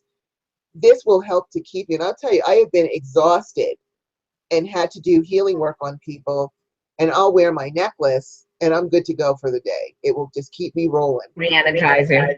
It really is very re-energizing. So I just wanted to bring that out. I know there's all other kinds of stones. Whatever stones resonate with you, that's fine. I just wanted to bring up this one. This one packs a wallop, and it's really not. If you get this kind, it's tumbled, but it's not the gem quality ones. You really see the gold striations in it. There's a lot of gold striations in it. But works just as good, and you can get them on eBay, or if you have a gem shop around, you can get them there, and it is well worth the investment. I promise you, it is well worth the investment. That's wonderful. So I wanted to talk about that since we were talking about earth magic and stones. Right. I just wanted to quickly mention that Ashley Bunny said witches are energy benders in general. So that's awesome. That's right. And she's absolutely right. I just wanted to quickly mention that. Okay. Yes, and you know what? Don't forget, we are superhuman energy benders. Remember that. We are superhuman energy benders. That's awesome. Are you the one doing air, or is it me? I have no idea, Goddess. We're just going on we're just exchanging this information. It doesn't matter who does it or not. So we'll just roll on. I think it's you. I think it was you. I think I did earth, and then you said what you said about the stone. I think it's you. All right. So we'll go with air. Air specifically centered on the element of air, working with wind, using air-related tools such as the wand, creating and using symbols associated with air. Now, there's a lot you can do with air, too. You know, back in the olden days, the element of air also represents business, trade, and commerce. I think most people know that it represents communication, intelligence, and wisdom, because it's cerebral, it's up here. So anything to do with up here, it's going to represent. But it also can help you with your business, because back in the olden days, they didn't have FedEx and UPS and trains and cars and things like that. The merchants had to sail to their destinations, and they needed the element of air to get them where they needed to go. You know, they didn't have all these GPS navigation systems. They had to do it all manually, or have 100 people rowing the ship, or whatever it was. And so they relied on the element of air to help to bring them to port, so that they could, you know, sell their goods and prosper. And so there's a lot that you can do with the element of air. Also, if you're a public speaker or that is something that you want to be, I know a lot of us, we do presentations and classes and things like that. You can have the element of air help you to have harmonious communication, or if you need to go and ask for a raise or something like that, you can bring in the element of air to help you with just not only the communication, to have that person be harmonious with what it is you're trying to do for yourself, but also to have the intelligence and wisdom to know what to say. Yeah, the eloquence of the words, yes.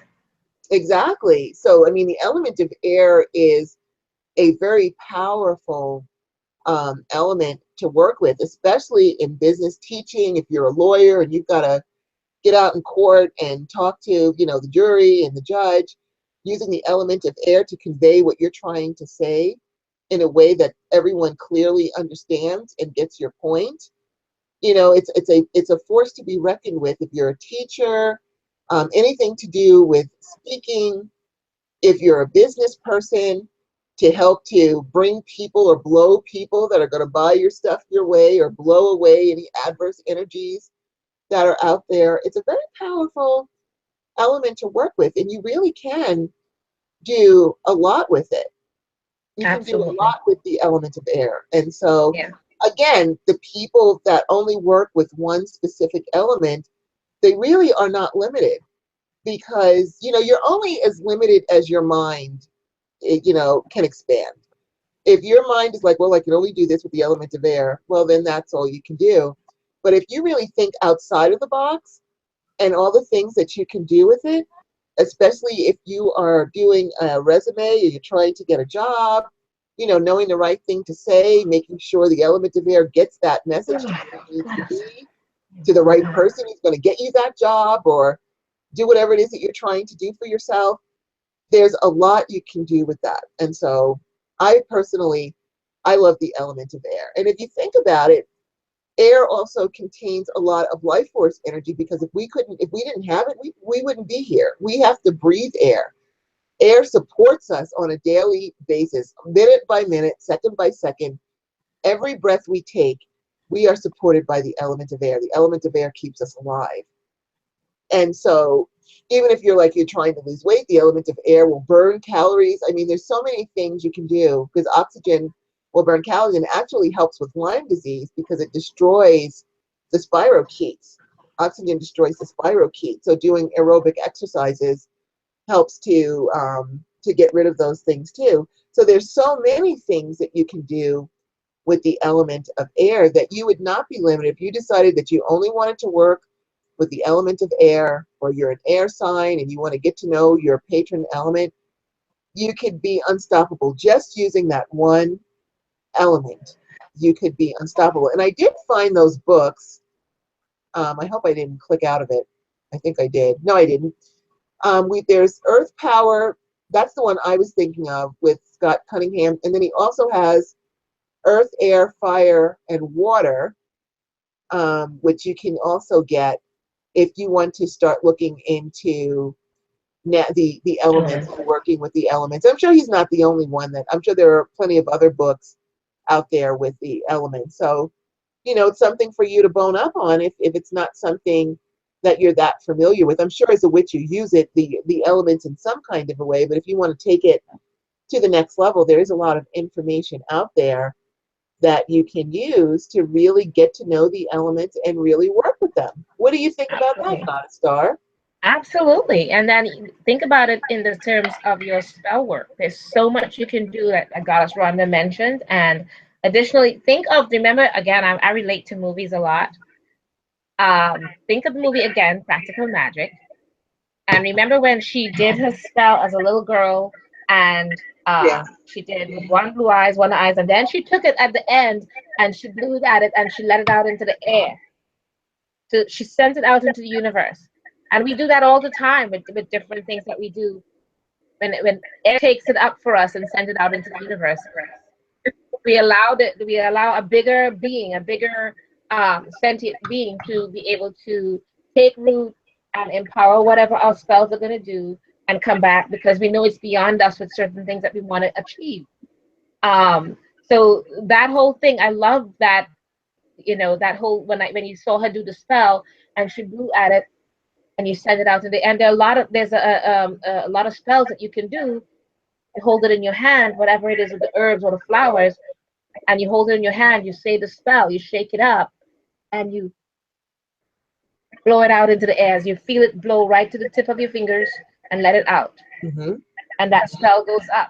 And it's the same kind of thing that you do in a way when you take in a cauldron and you fold your paper, your parchment paper or whatever with your spell, you burn one end of it, you let it burn, and the ashes of it, let it up into the air.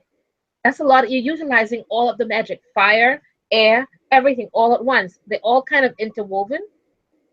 But again, by you blowing it up, and I always feel like if the spell begins over here, you have the whatever you've empowered here, your herbs or flowers, and then you take it and you blow it and you let it go to the tip of your finger, blowing up, and you let it out. And all of that works for you with whatever that spell is. And it just is basically saying, I'm now leaving it up to you to decide whatever it is, because this is what I wish. But you are also taking you're seeing it as you're only limiting yourself and seeing this much of what it is you want. When you let it out into the air, it takes it into the universe, and you see that it sees the whole picture, and then bring back that spell to you the way it should be, because it's not just looking at one avenue of it, it's looking at the whole picture. So air magic, big time. Absolutely. And I just want to add a little bit to that. Air magic, especially in the way that Goddess Star just described, blowing on it, it's really also good for pregnant women or women or people who cannot be around smoke. Instead of burning incense, you can make a magic powder that represents what it is that you want. and blow it. And you can even incorporate blowing it in the direction that represents that particular element to help you with it.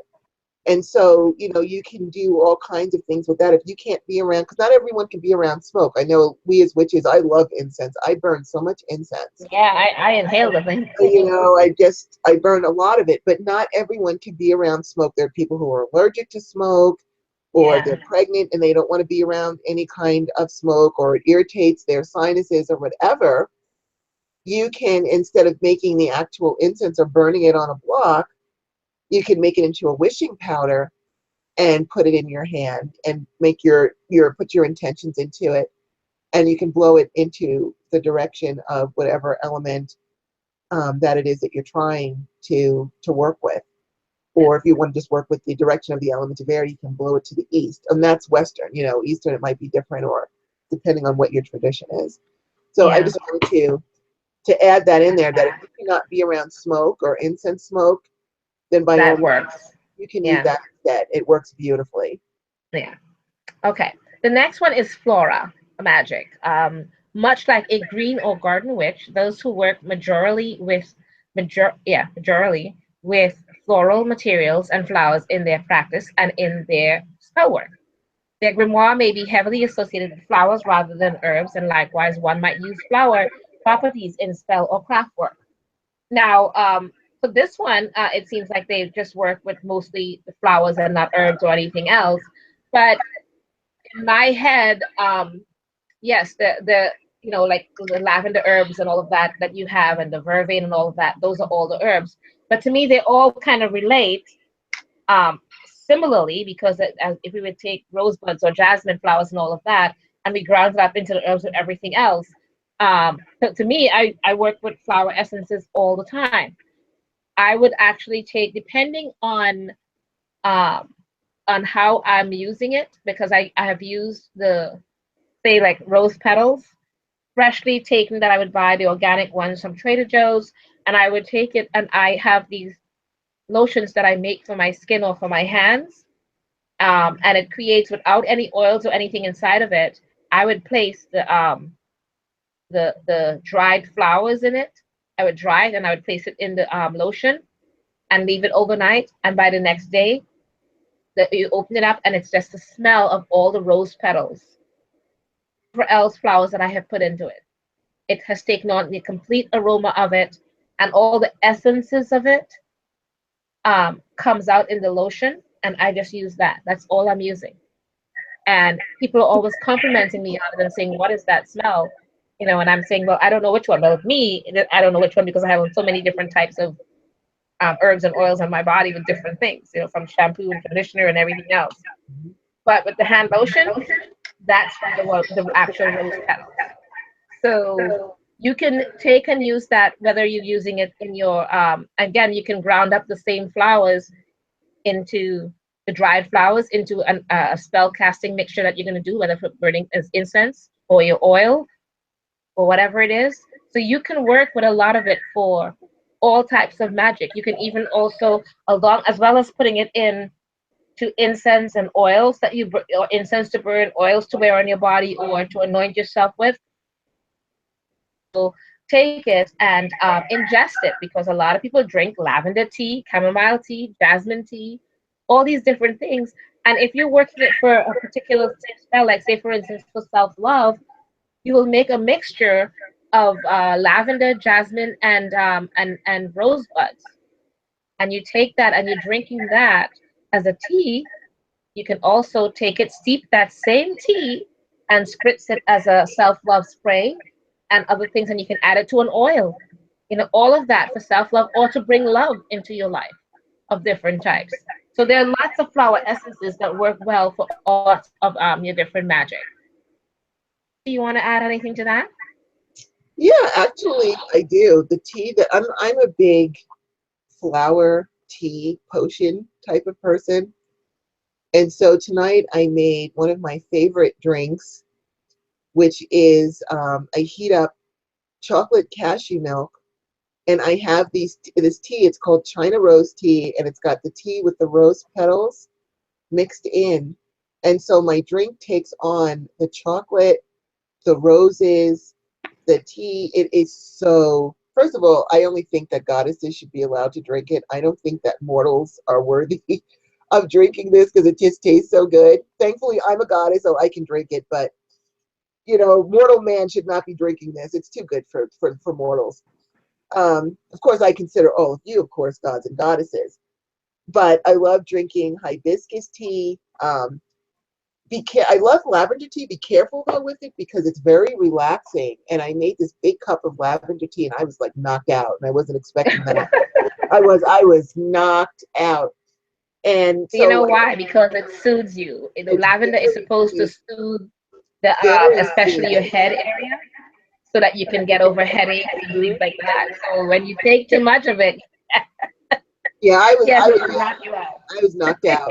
But I love making tea potions, pouring it over my hair, spritzing myself with it, mixing it with Yeah, yeah, oils. it's awesome. I'm really into that. And so I say right on with the Flora magic. Even with my offerings that I make, I tend to make floral offerings. First of all, I love flowers. I love flowers. I love Me too. flowers.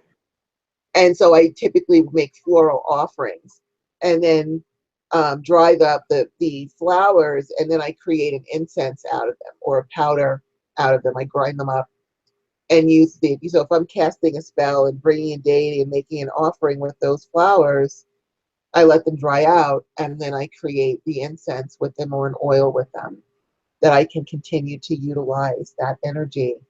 So yeah, there's a lot that you can do with that. I have to tell you, I'm really enjoying looking at all of these different kinds of things because it also lets you know exactly how much magic you work with. Looking at all of this, you don't really think about how much stuff we employ when we're doing our magic. Because I think I can speak for many of us witches here. We use a lot of all of this stuff with what we do. So it's kind of nice to see it kind of all broken down like this so that we can really get um, even better ideas, or maybe if we want to decide to focus on one of them. I think that's really cool that we have that.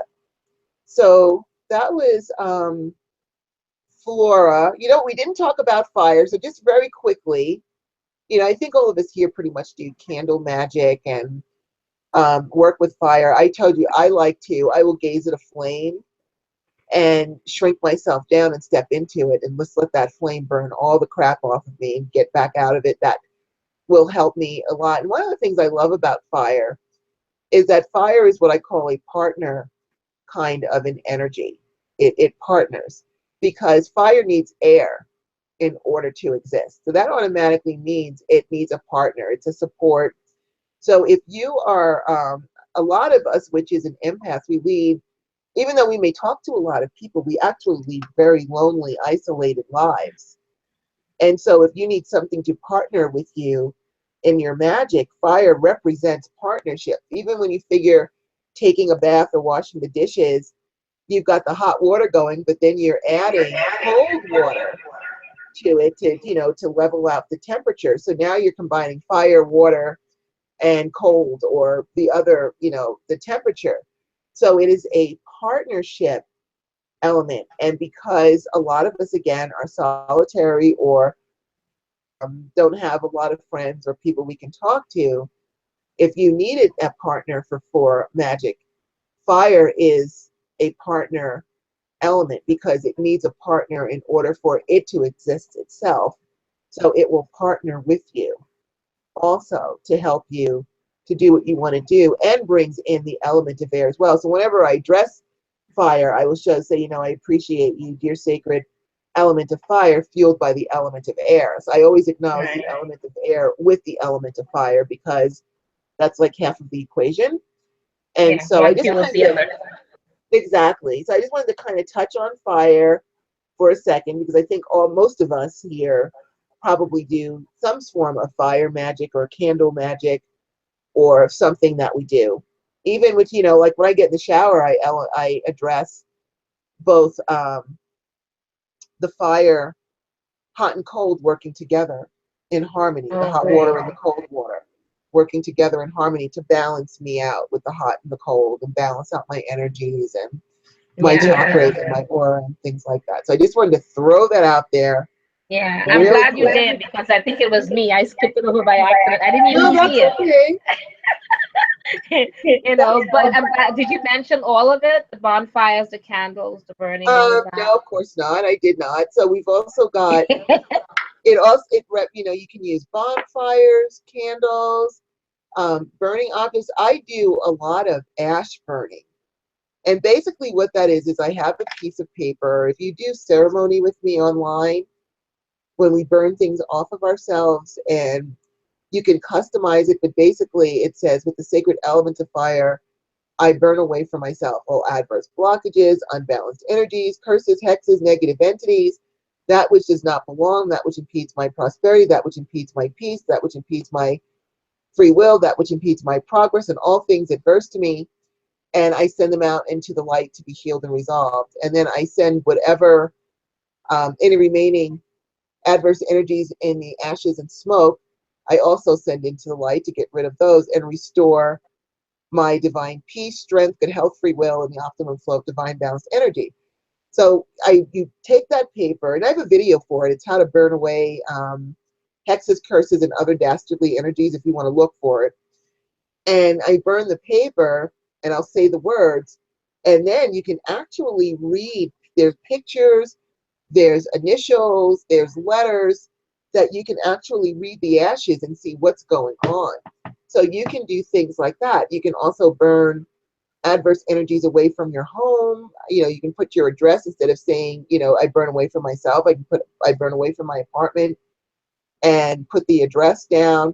You can even ask a question like, what's holding me back from whatever it is? Write it on the And you paper, burn it. burn it, and Then it you'll will get give you an a answer. picture of what it is that is holding you back. So you can even do ash divination. There's a lot of things that you can do um, Yes.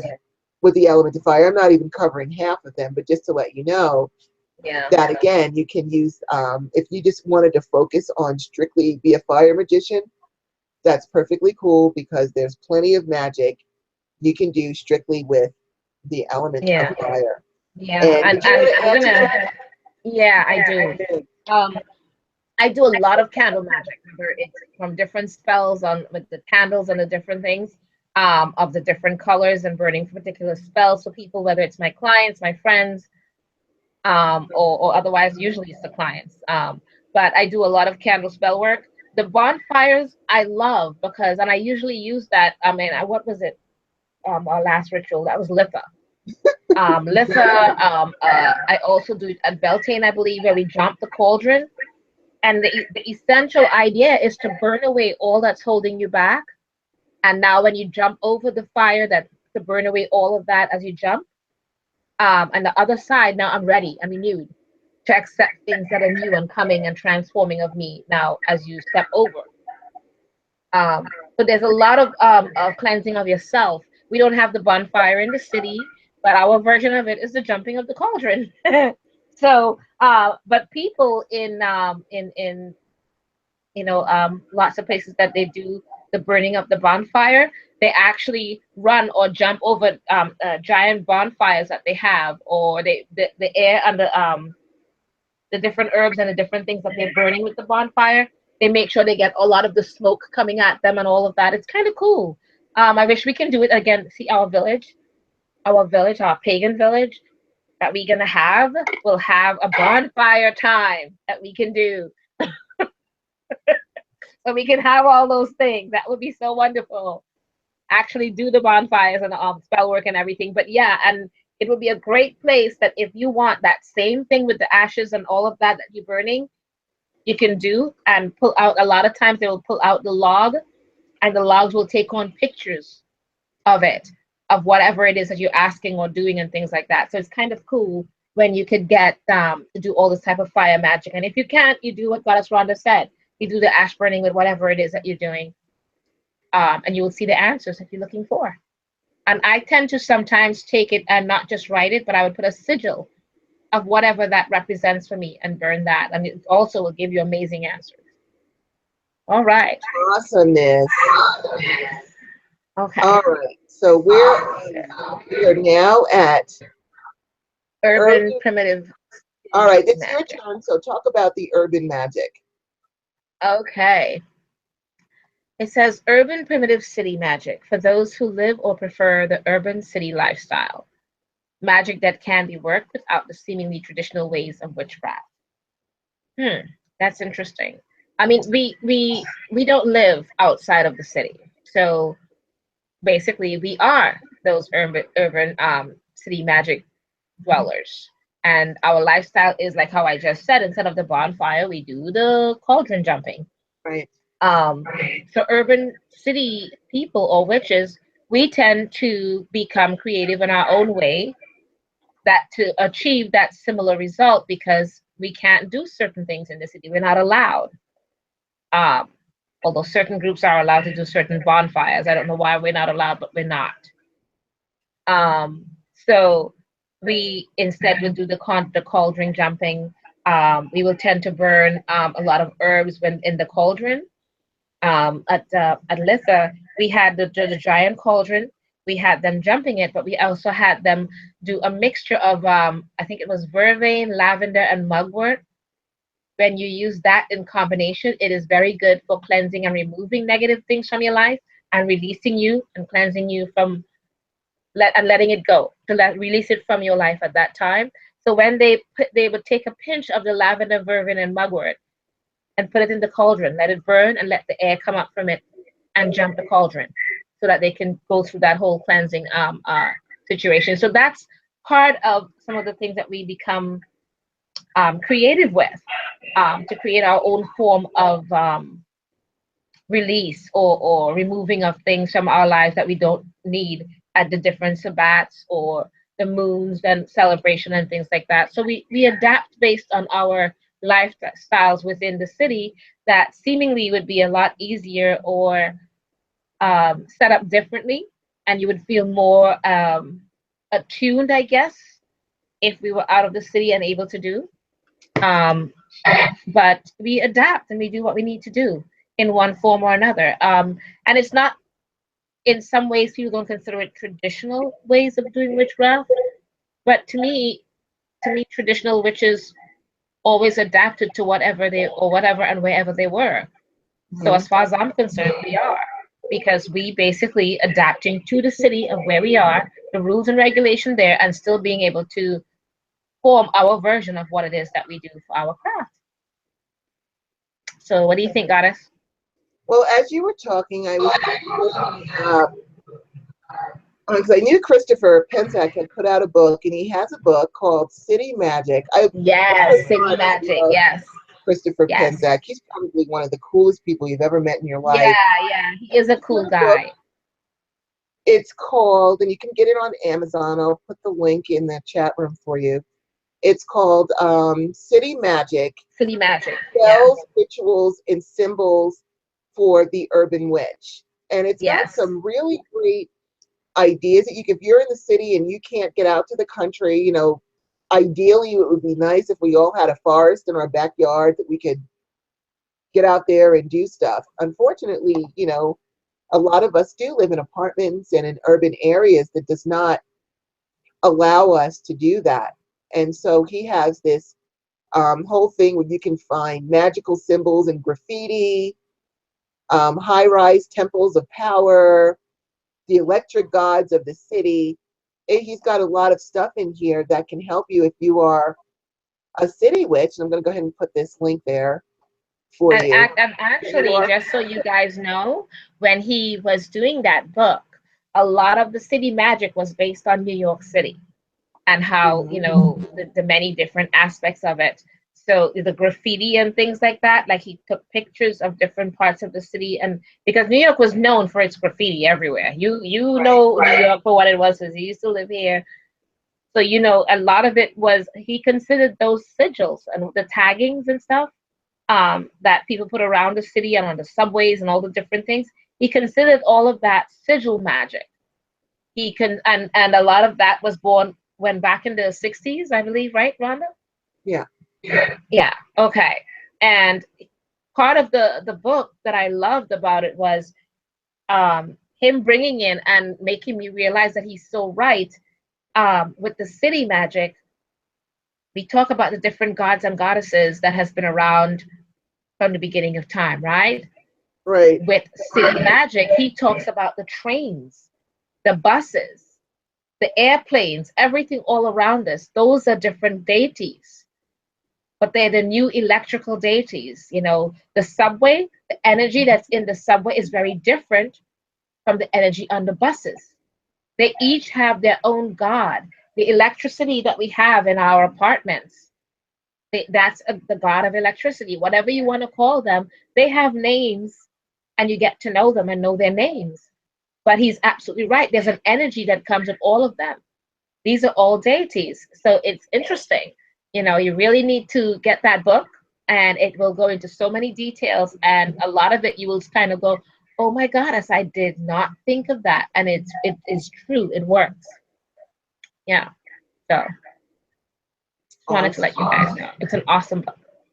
It is. It's a great book, especially if you live in the city and you don't have access to, you know, all the country things that we would love to have. It's an excellent book to help you to navigate your magic using what's right in front of you in the city that you see every single day. It's very awesome. You know, I don't know if it's me, got a star, but it just seems like the list in this thing, it keeps growing. It's it doesn't seem to be It's decreasing never at all. ending. It feels like it's And never we are ending. going to continue, no matter what, we're going to continue this series on the different kinds of witchcraft until we're done. Because I don't know about you, I'm getting an education with this also. Yeah, and it's not, oh my God, it's not even, oh Lordy. I have a feeling it's going to be another 2, 3 shows before. Another 2 or 3 shows, but we're going to continue the series because I really think that this is opening up for everyone, including myself, including Goddess Star, Yeah, different areas in order for you to elevate, to take things to the next level. Maybe decide you just want to focus on one thing. You know, there's so many people, I'm sure you get this too, Goddess Star, you know, that'll call me up and say, oh, I feel like I'm awakening and I want to learn this stuff. I have no idea where to start.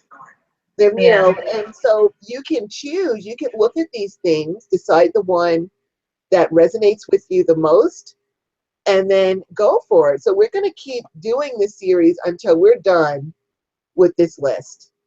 I refuse to stop doing it, and and I think, because I'm learning a lot, and I think it's also just Yeah, it providing a is. service And it has a lot because that it offers, not just I to us and the knowledge, but also to relate to exactly, others. Yeah, you know, so stick with us exactly, with it and enjoy it as much as we are enjoying it.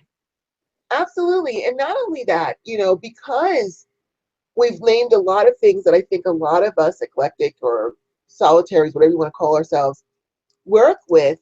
This actually narrows things down. There's things that now I want to narrow down and study more fully because I'm just fascinated by all of it. Yeah, So I'm hoping that this series is a real education for you guys as well. for you So guys. you Yeah. can actually look into things as we tend to focus on this, you know, we do our candle work or we do this or we work with whatever crystals, and this kind of opens up a whole new world and widens our horizons. And so we'll do one more before we end for the night. And Gotta Start, Okay. just highlight where it says spirit working, because that's where we'll start off with next week. But for now, we are going to our last thing we're going to talk about are the fairies and the fae magic for those who communicate and work with the fae during spells and rituals. Usually those who work with the fae may also leave offerings regularly as thanks for the assistance of a fairy in their spell work. I have somewhere fairy magic. I have so many books that I don't even have room for furniture hardly anymore. I know, I know. It's just I'll have to take books. out my couches and just sleep on the books. But the reason Yeah, books have taken us over. Books and movies for me, but books have taken over. my supplies are also taking over as well. But that's okay. Yeah.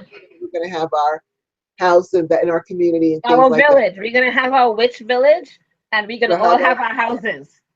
And we're gonna have a room just for our books and our now. I greenhouses and everything That's else. right, and the greenhouse Yes, and the greenhouse. and there's a huge room for our library. That's going to be the library where there's just nothing but Yes. And bookshelves. then we will have a library for everybody too. A Yes, everyone library. will have a library space. Yes. Okay. But looking at the fairy and the fae, now I know that there are a lot of people that I've spoken to that are very, very into into the fairy fairy magic. magic. Yeah. I've actually talked to a bunch of people that have come to me that you can tell from their energy they are of the fairy realm. Yeah, And yeah. they're They very have an unhappy down energy like it too. Yeah, the because energy speaks of some sort of a fairy magic. it feels. And one day I had this woman come to me to do a healing and a clearing on her.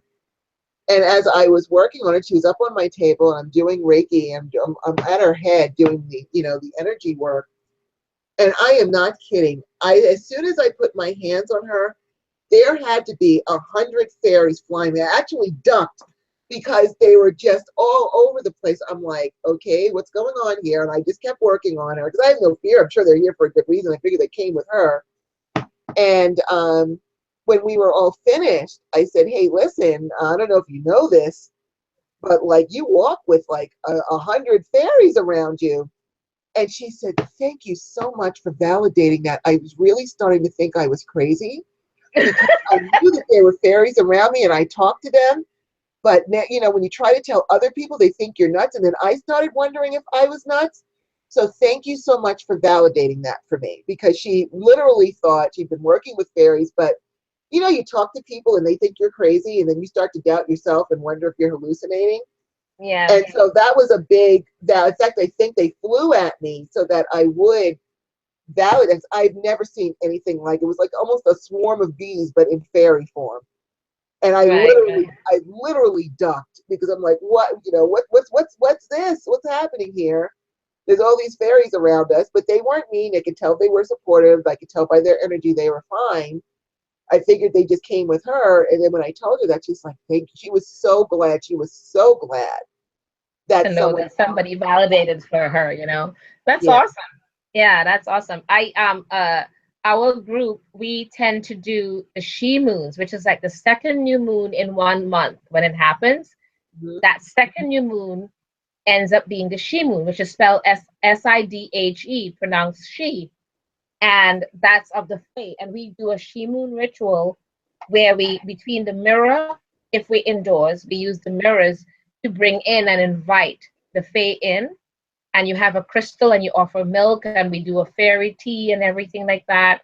And a lot of people, when they leave, and I do this kind of walk through meditation with the forest with them, and a lot of people say they can describe in detail, and their fairies range from the tiniest to grown 7 foot fairies, because they come in all sizes. People think that fairies are only like this, like what's her name, Tinkerbell. They are not.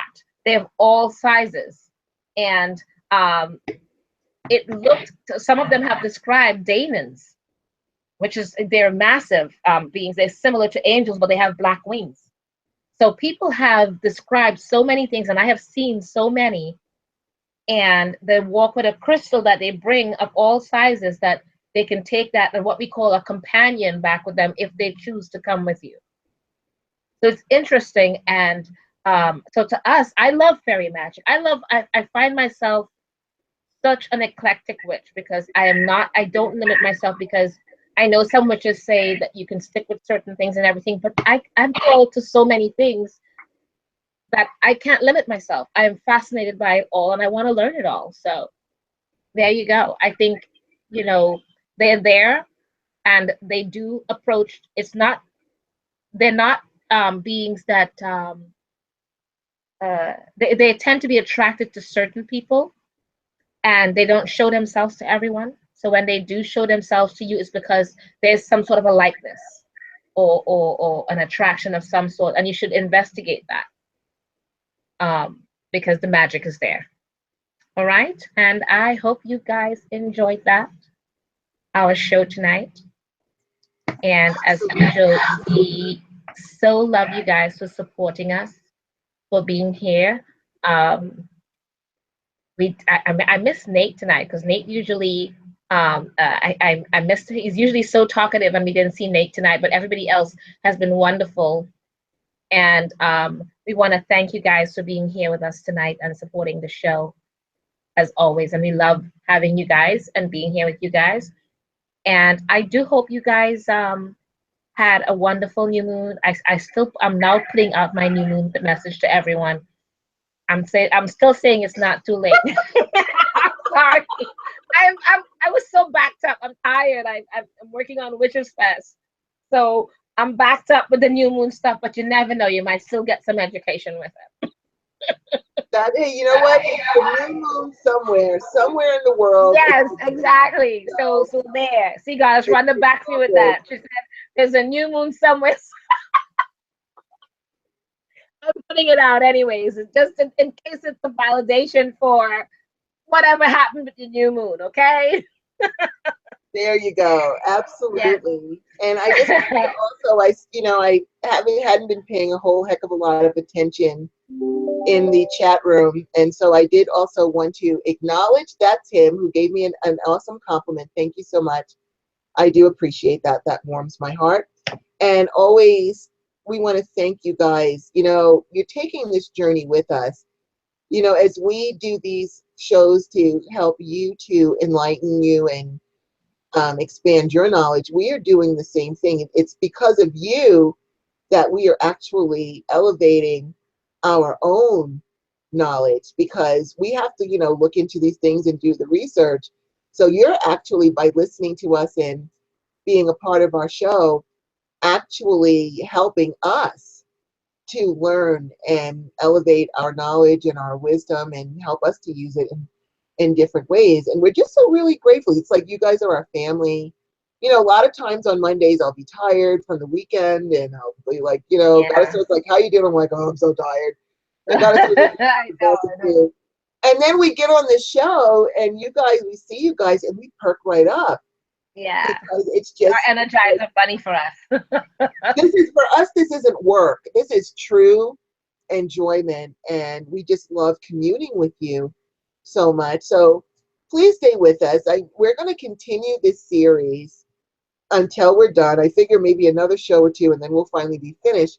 But by that time, you guys will be so well versed in the different areas of magic that you will be able to pick and choose. You'll have whole new worlds opened up for you that you can get books on or study on the internet, or however it is that you gather up your knowledge, and hopefully it will serve you well, later on in life or today. So with all of that said, we love you to death. Mwah. Yes. Mwah. And love you guys. Merry meets, Merry part, Merry and Merry meet again. And we will see you guys all next week. And please yes. don't forget to register for Witchfest.